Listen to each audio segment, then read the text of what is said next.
Kevin does a lot of stuff. I mean, he is since Saturday Night Live, because we all associate him with SNL because he was on for so long. Live from New York, it's Saturday. I think he was on 10 years, which is a long time for SNL. Oh, yeah. And a lot of that was spent doing news. Yep, weekend update. I think he replaced Dennis Miller, didn't he? I think so, yeah. Boy, that was a tough guy to replace. Yeah, it really was. Dennis it was a struggle so for good. quite a while, yeah. Dennis was the best.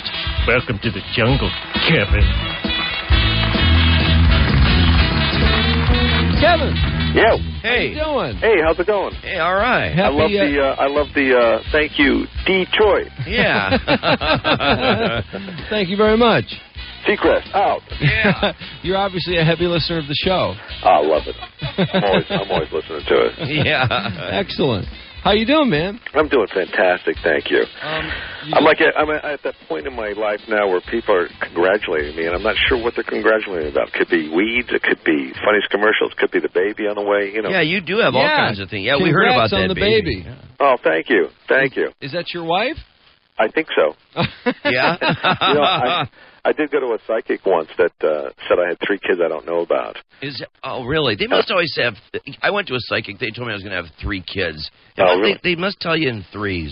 Those 3 kids must be mine that you're having. In my case, it was 2 birds and a dog.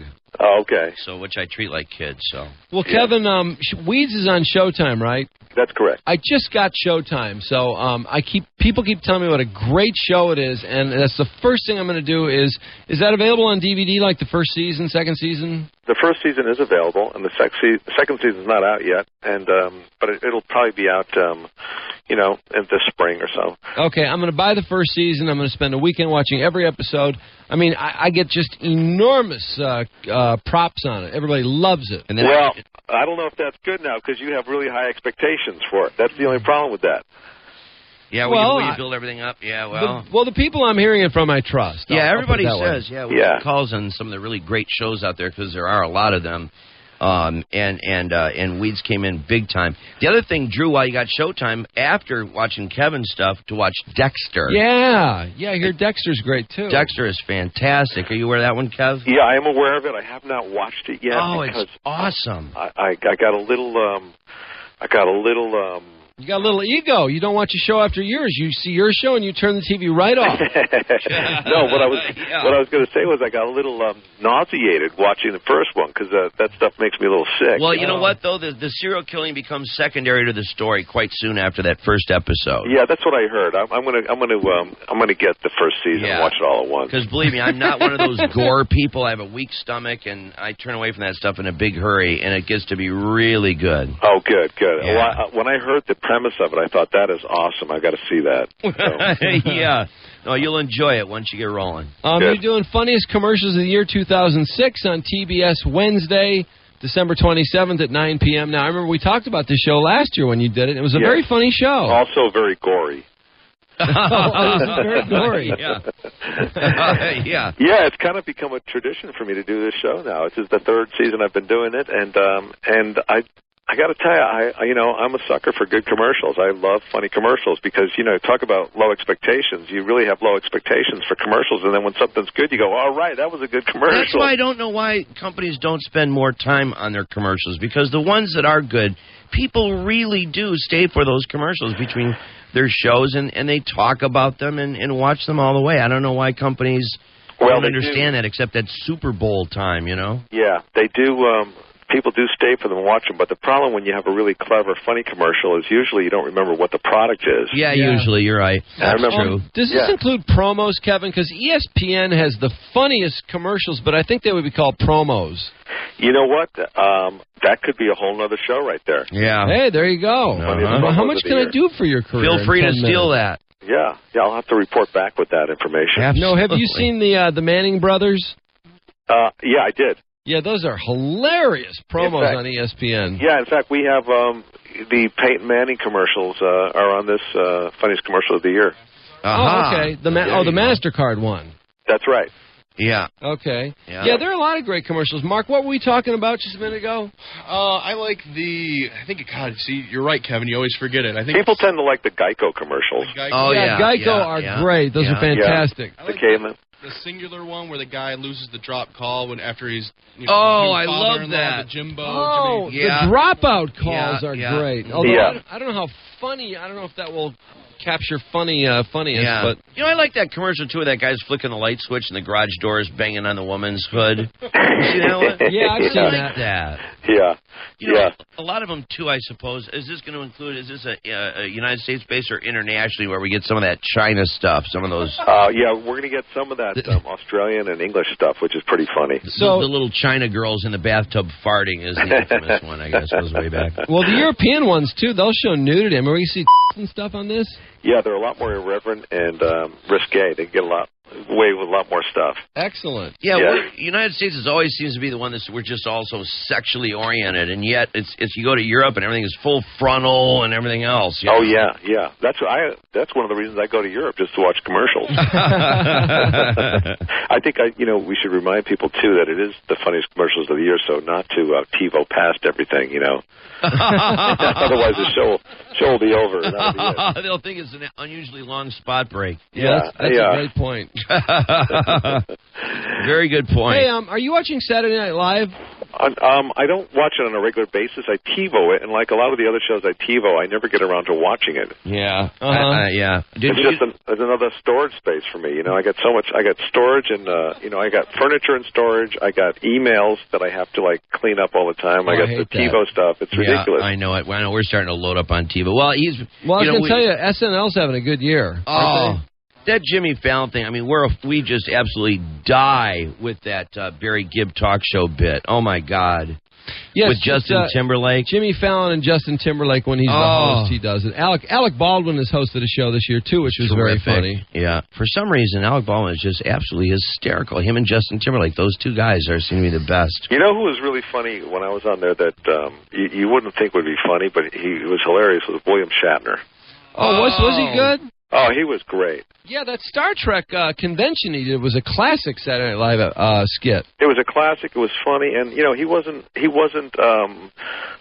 timid about making fun of himself on there either. Yeah, I'm surprised. Yeah, I'm surprised too.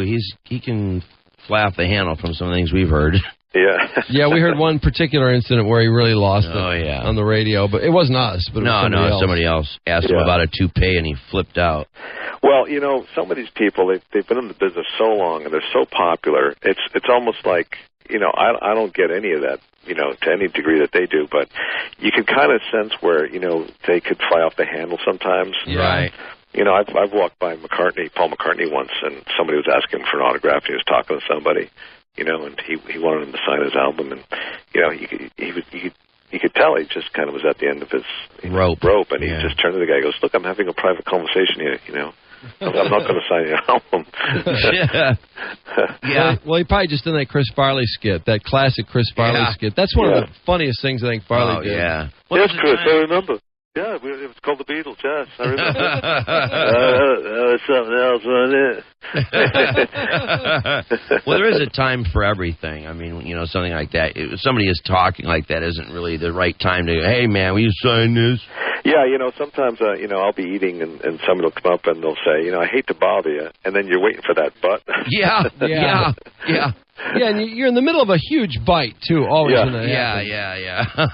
Where you're at your worst. One time I ran into Steven Tyler from Aerosmith, and it was in Santa Monica out in this outdoor mall, and he was on Saturday Night Live, so I knew him from that, and we were talking, and people were coming up to him asking him for an autograph, and he'd say, "No, I can't do that because everybody will want one." But he was nice. He goes, "Well, I'll give you a hug though." So he got a lot of hugs that day. Now, if a really hot chick had come up and asked for an autograph, I bet he would have signed it. I don't know, but I like the hug approach.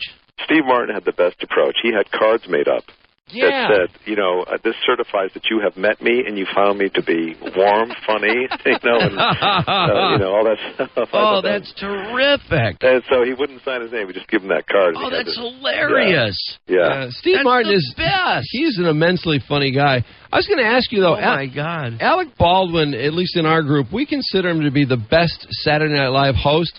But we've also heard that he's got a horrible temper. I mean, it really flies off the handle. He's got this awful divorce, and I don't see that in him on Saturday Night Live. When you're working with him during the week, is he a hot-tempered guy, or what did you know of him? No, not at all. You kind of see how much he appreciates comedy and how much he respects the cast on there, and how excited he is about getting into doing a sketch, or a character, and he loves to push the envelope. One of the things I remember the most about working with Alec is, we were both quarterbacks in college, and wow, I didn't know you were a quarterback in college. I was. Wow. What college? I played. I took a night course at Fairfield University after I graduated, so I could play football with a buddy of mine from my neighborhood. Yeah. How cool! It was a dream of mine to always play football, and we played sandlot football a lot, and we had some really rough and tumble games. We had the equipment and all that stuff, so I wanted to play on a team. So I had played soccer in college before that, so I went to this other school, and they had a football team. And I tried out for quarterback, and I had a great year. I got MVP and nominated All-American. Oh, my God. Jesus. I think some of the other people that were taking full credits found out that I was only taking, one course. Yeah. And they wanted to play more, so they kind of squealed on me.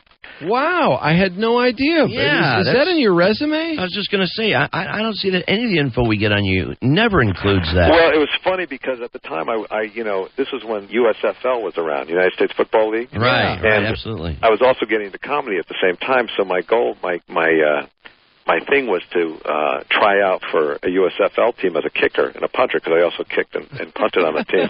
Oh my God! And that would be my handle for as a stand-up. That would be my gimmick. That I was also a football player. Yeah, right. Yeah. So anyway, Alec and I, we would have a football, and our game was to get on our knees in the hallway, maybe 20 or 30 yards apart, and throw the ball as hard as we could at the other person, and you couldn't, leave your knees, and you had to catch it. And you also had to throw it from your knees to the other person.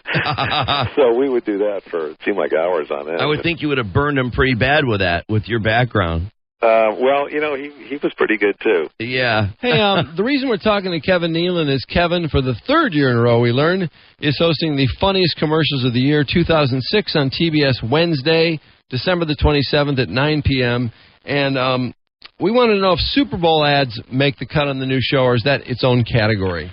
I can't remember which ads were on the Super Bowl, but if they don't, then we have some that are equally as good, if not funnier.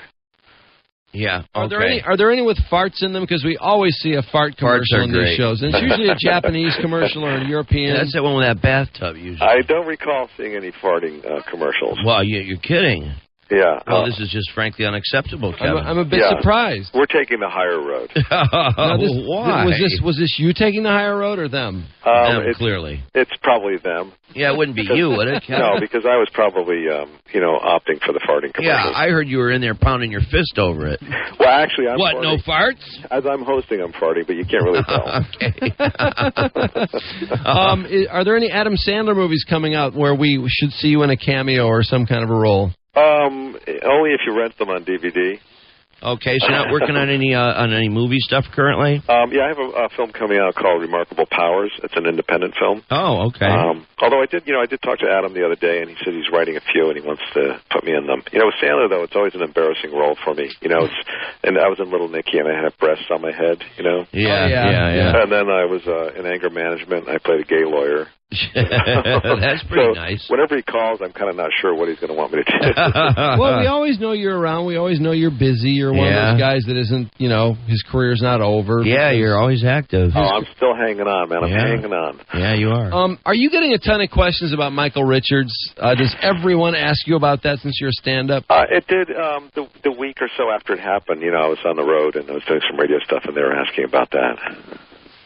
That whole thing was really stupid, wasn't it? I mean, he's not really a stand-up, is he? Well, I remember God, when I was doing stand-up at the Improv in Hollywood, like in the 80s, he was coming in, and I know him from there, and he was doing a lot of stand-up.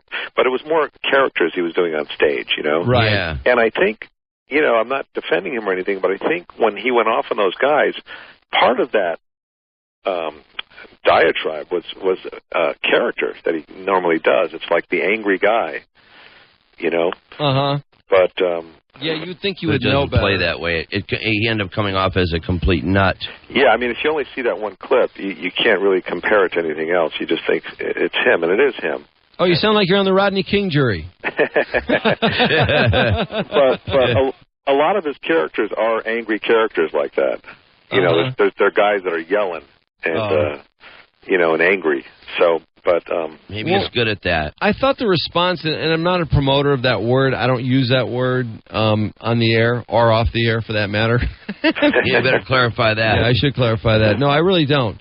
But I was kind of surprised that, like, the head of the comedy club said he was going to start fining comedians whenever they used it, because I thought, well, when Chris Rock comes in, I guess he's going to lose his fee. that's right. Not to mention the fact that the very next day, before this thing got out and got thrown all over the media, he came in and performed in that same club without a word from that guy. And then once it hit, then all of a sudden, oh, this is outrageous. You should pay $500,000 for every occurrence of the word. Yeah. All of a sudden, he got religion, you know, in 24 hours. Well, you know, it's there's a lot of double-sided things here. I remember watching the clip from the show, and some guy leaving called him a cracker on stage. Yeah, that's true. The guy, yeah. That's the guy that wants money. He hired Gloria Allred. He's one of the two guys. And I believe those two guys are getting a settlement for having the N-word fired at them. With an independent judge that looked at that. Yeah, that's what she wanted. Which I find to be utterly stupid. I mean, to me, that's a bad precedent. That takes their credibility away. First of all, they used a word that is not considered politically correct. And second of all, I can't believe they were that injured because I heard they both went to work the next day. Yeah, that's what Tucker was saying. He goes, that was exactly his question. He's like, God, I mean, could these guys even go to work the next day? Jesus, you know. I know, and who do you get angry at? Do you get angry at the lawyers? You know? Yeah, really. I kind of did, actually. I thought Gloria Allred saw dollar signs the minute it happened. Of course she did. And I thought those guys saw dollar signs. And, that's so unlike Gloria Allred. Yeah. Going in for the money. Really. Yeah. Well, I mean, it's such a PC world now. Everybody's worried about getting sued or offending somebody. I mean, I haven't heard Merry Christmas in a long time. I know. Fortunately, it's coming back this year really after funny? being gone last year. We said Happy Holidays to everyone last year. And the other day, Mike very staunchly said Merry Christmas to someone who was not a newsworthy celebrity, and it turns out she was Jewish. My luck. Nobody says that during, like, Valentine's Day or Halloween. They don't say Happy Holiday. Yeah. No. Right. I actually said Happy Hanukkah as we were hanging up because I don't know why. I guess I knew her. That way. I knew her last name. Yeah, whereas I may or may not have. I don't know. But I was just responding to the controversy. It just drives me nuts. It's like, damn it, it's Christmas, just like the Christmas tree. Yeah. You know, the whole bit about the tree, and that's another long story with the airport in Seattle that took it down because of the rabbi and all that crap. But fortunately, that got resolved. Right. Well, Macy's, but too. It took a lot of death threats against the rabbi to do it. I think Macy's customers said they were going to boycott Macy's if they didn't put Merry Christmas back up. Absolutely, last year, and it's back. Yeah. Christmas won. There was a whole thing about the Ten Commandments being up behind that judge in his court or something. Oh, yeah. Oh, right. Yeah. That's right. Oh, he also had Merry Christmas above that, too, though. Oh, did he? Well, Kevin, listen, we appreciate the time. I know we've gone over our time limit. But we took advantage of you. Sorry. Well, that's all right. All I can say is thank you, Detroit. Perfect.